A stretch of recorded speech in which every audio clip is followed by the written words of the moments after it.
Hello बच्चों, आपका बहुत बहुत स्वागत है आपके अपने चैनल मैथ 48 में। तो आज हम सॉल्व करेंगे क्लास 10th की 1.3, जिसमें बहुत ही इम्पोर्टेंट प्रश्न है परीक्षा की दृष्टि से। तो आइए इन्हें सॉल्व करते हैं। इसमें सबसे पहला प्रश्न है, सिद्ध कीजिए कि √5 एक अपरिमेय संख्या है। तो आइए मैं दिखाता हूँ आपको सबसे शॉर्ट तरीका, जिससे आप आसानी से समझ पाएंगे। मानो क्वेश्चन नंबर 1, माना √5 एक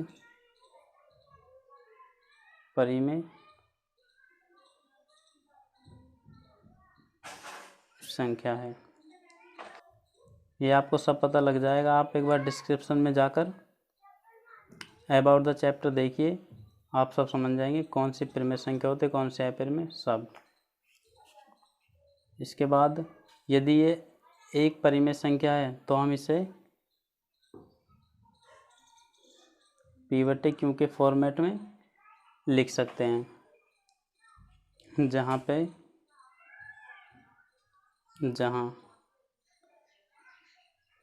PQ सहभाज्य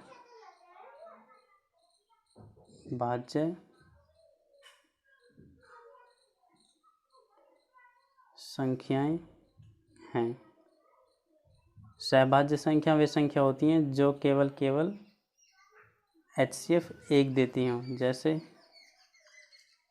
जैसे हो जाएगा 3, 5, 7, 9।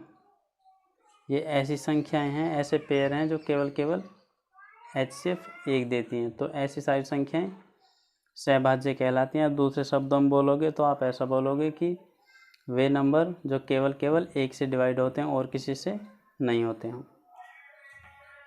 आइए अब दोनों तरफ वर्क कीजिए, इनका दोनों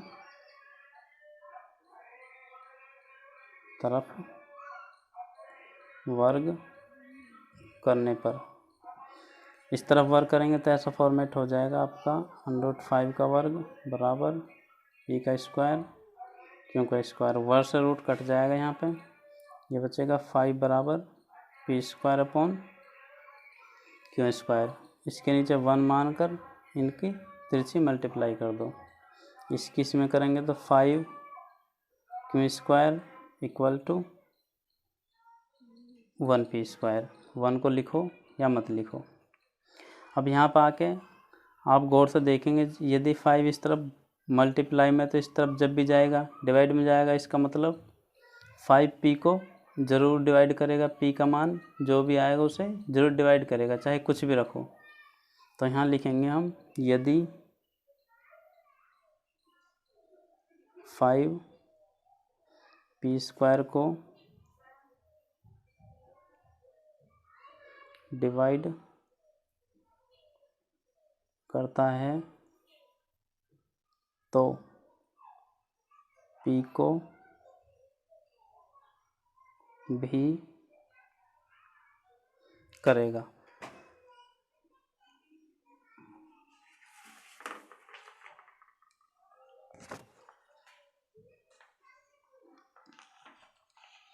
कैसे करेगा, मैं आपको एग्जांपल दिखाता हूँ।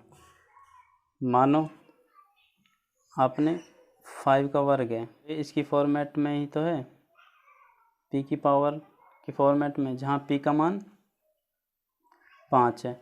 तो देखो 5 का वर्ग करो, 5 5 जा 25, जो कि 5 से डिवाइड होता है। और आप देखेंगे यहाँ यदि p की जगह 5 है तो 5 भी 5 से डिवाइड होता है। तो इसलिए बोला है कि यदि 5 p² को डिवाइड करता है तो p को भी करेगा। एक लाइन तो यहाँ छोड़ देने आपको। हमारा एक ऐसा चर मानना अपने पास से, कोई भी ABCD में से कोई भी अक्षर जो आपको लिखने में आसानी होती हो, और वो मानना है इसके बराबर जो हमारा राइट हैंड में है। माना p बराबर 5m। आप कुछ भी मान सकते हैं, MXYZ, कुछ भी जो मर्जी हो, जो लिखने में ईजी पड़ता हो। यहाँ वही संख्या रखनी है जो हमें सिद्ध करनी है। √5 करनी है तो 5 रखेंगे, √6 करनी है 6 रखेंगे, 3 करनी है तो 3 रखेंगे, यहाँ 5 है तो 5 रख दिया। दोबारा दोनों तरफ वर्क करो, दोनों तरफ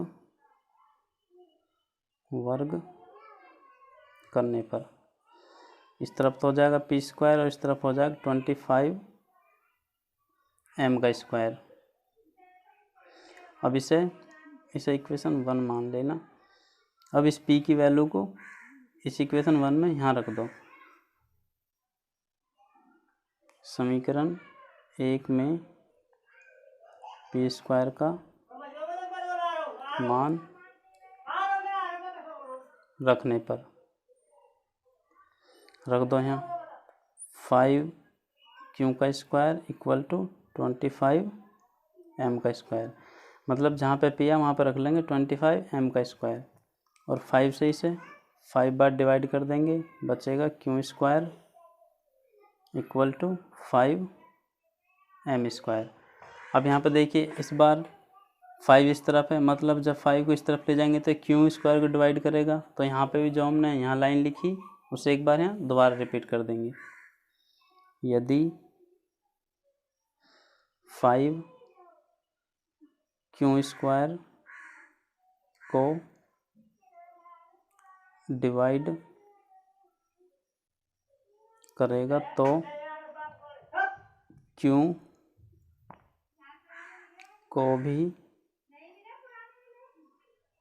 डिवाइड करेगा।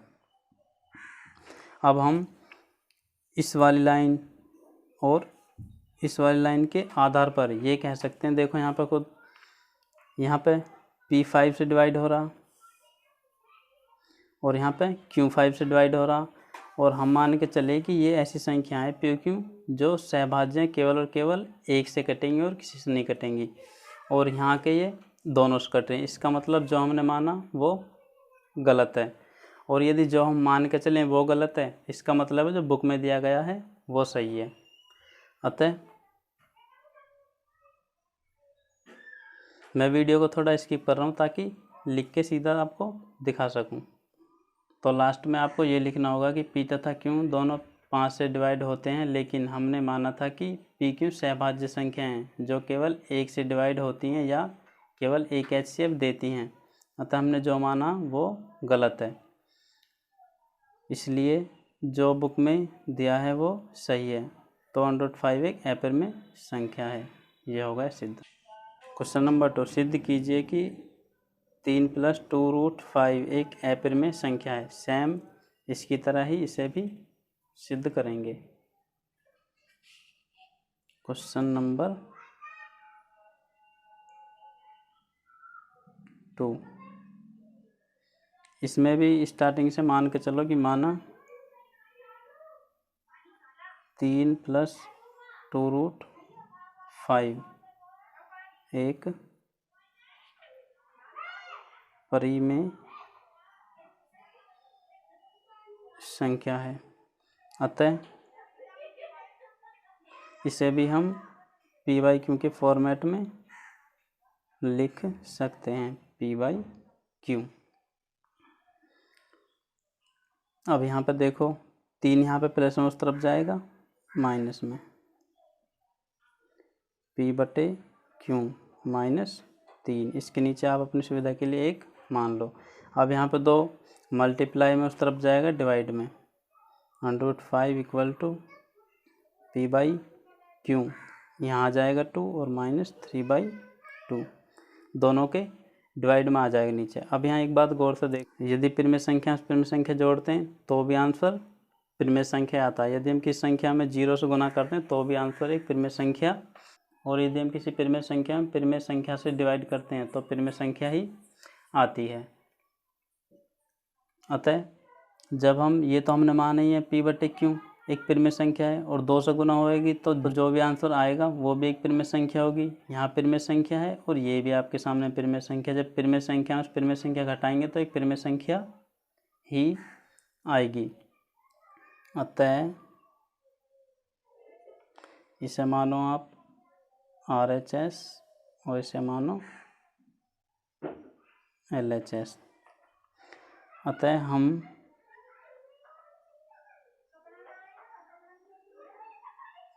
देखते हैं, मैं लिखने का स्किप कर देता हूँ सारा, बाद में समझा देता हूँ।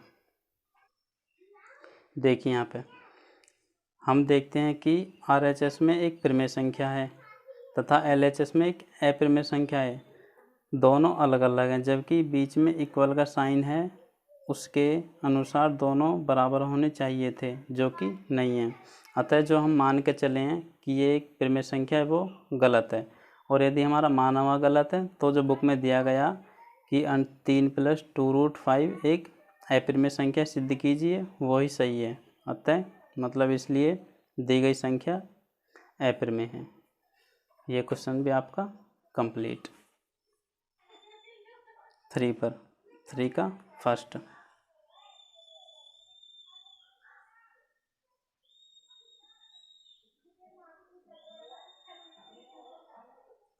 इसमें भी मान के चलिए स्टार्टिंग में ही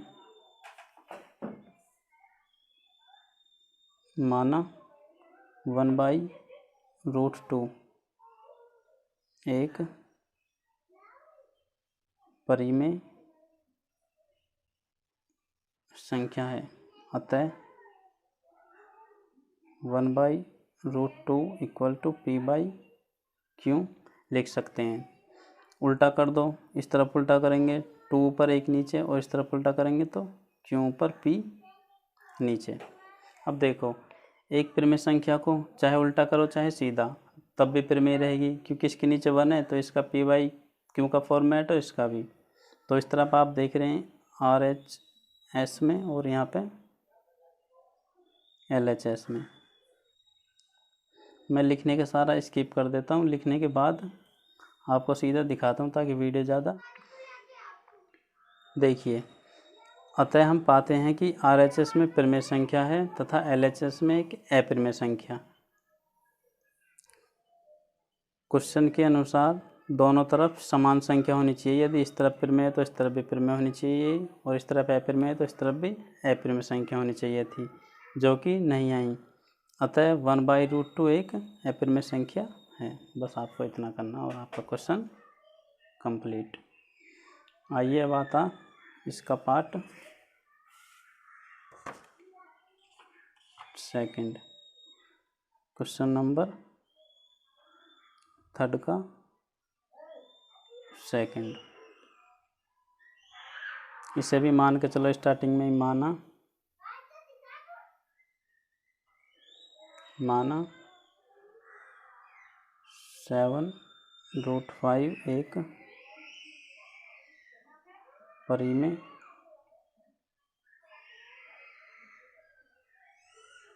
संख्या है। अतः इसे P/Q की फॉर्मेट में लिखा जा सकता है, क्योंकि जितनी परिमेय संख्या होती है उन्हें हम P/Q की फॉर्मेट में लिख सकते हैं। यहाँ पे 7 मल्टीप्लाई में इस तरफ जाएगा, डिवाइड में √5 = 7Q।